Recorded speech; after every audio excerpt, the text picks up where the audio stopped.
Dan yang ketujuh yang luar biasa adalah hubungan sosial.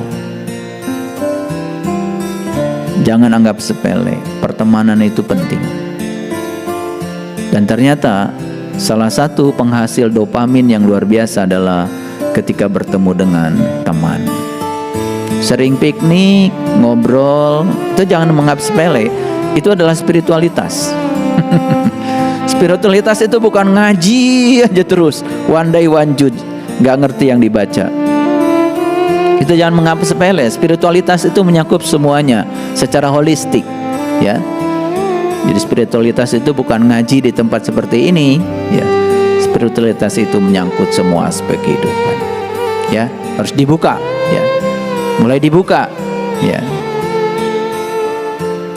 Kalau ada orang yang bilang nyanyi itu haram, ya itu karena belum belajar aja, ya. Dia nggak ngerti. Kalau ada orang bilang musik itu haram, itu karena belum belajar. Dia tuh nggak pernah belajar tentang bunyi. Dikiranya bunyi itu yang menciptakan manusia. Tidak, manusia itu tidak pernah bisa menciptakan apapun. Manusia itu hanya bisa membangkitkan suara-suara dari semesta. Kalau gitar dipetik, itu suara gitar, bukan hasil manusia, tapi itu adalah getaran semesta. Ketika gitar dipetik, maka udara bergetar. Udara bergetar di ruang yang ada di badannya gitar itu hasil semesta itu. Itu suara semesta. Kalau suara semesta, emang suara siapa? Itu karena tolol aja. Dia bilang suara gitar, pada suara gitar, suara semesta. Siapa suara semesta? Piano itu suara semesta, seruling itu suara semesta. Makanya kalau orang sudah tidak senang sama musik, berikutnya pasti keras jiwanya. Ya, orang yang keras jiwanya susah dinasihatin biasanya.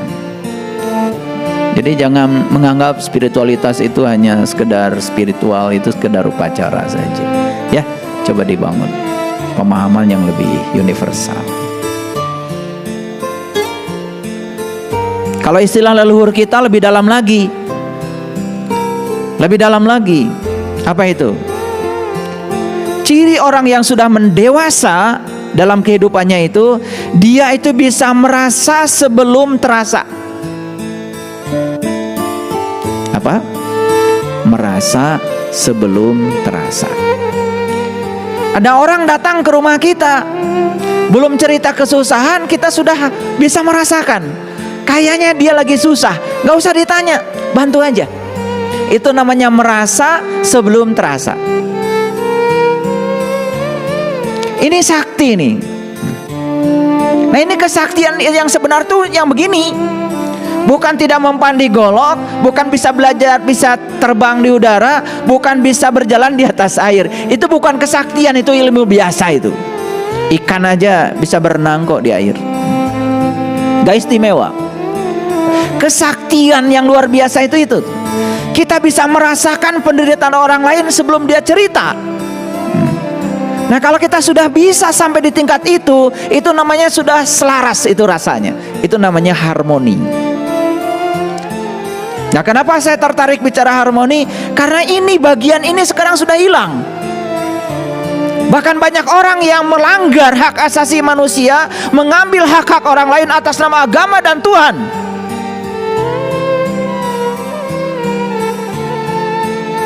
Dan konon kabarnya, menurut sahabat saya yang baru pulang dari Lombok tadi malam, ketika ada pembakaran rumah orang lain yang berbeda keyakinan,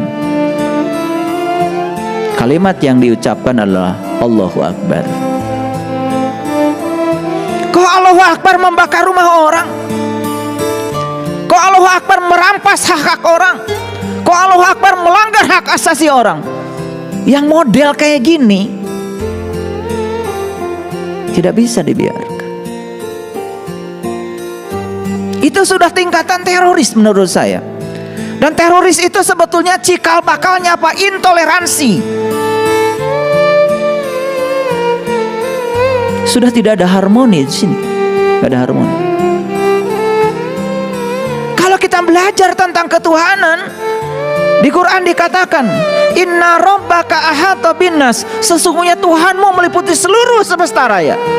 Sesungguhnya Tuhan Anda meliputi seluruh manusia. Tuhan kita bukan hanya tinggal di tubuh kita. Tuhan kita tinggal di seluruh tubuh.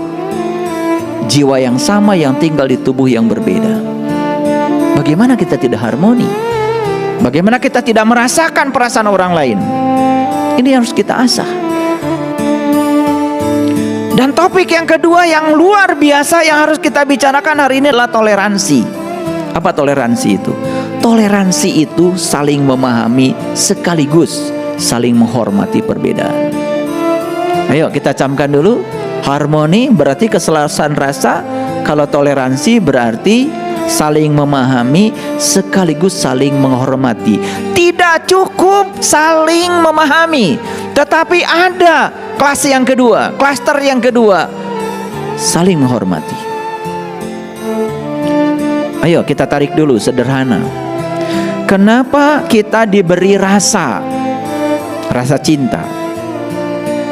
Makanya Gus Dur itu ya, Gus Dur ketika ditanya di gedung DPR itu, di gedung DPR ditanya, Gus, kenapa katanya kalau di Islam itu setiap orang yang doa selalu diawali dengan mari kita panjatkan puji dan syukur.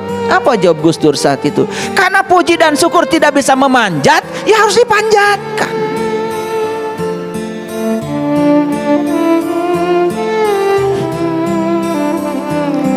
Ini adalah humor tingkat tinggi.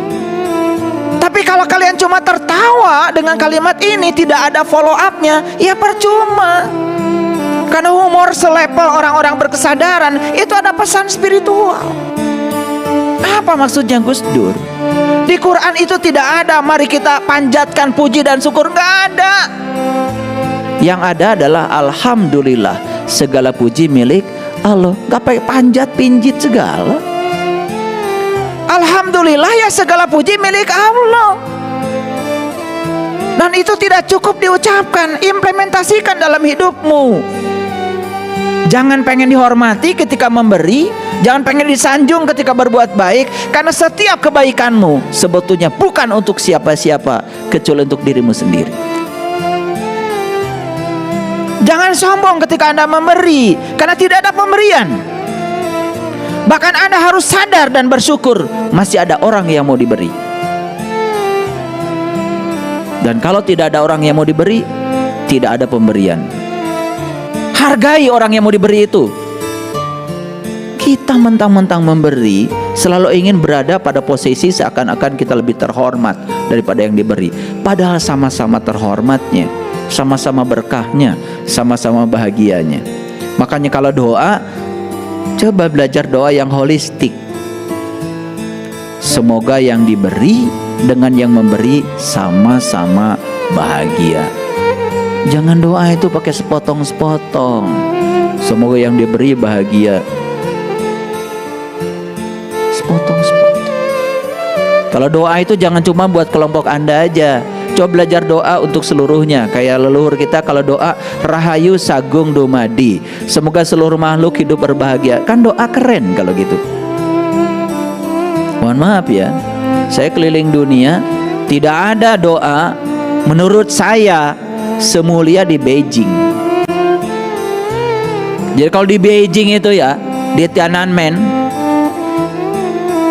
itu kalau kita mau masuk ke museumnya Mao Zedong, itu ada tulisan besar itu, semoga seluruh makhluk berbahagia.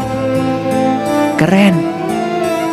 Jadi jangan salahkan Cina kalau kemudian Cina menguasai dunia. Bukan sekedar ekonomi, teknologi juga dikuasai mereka. Karena doanya sudah bagus dari awalnya. Kayak kalian bikin rumah tangga jatuh cinta.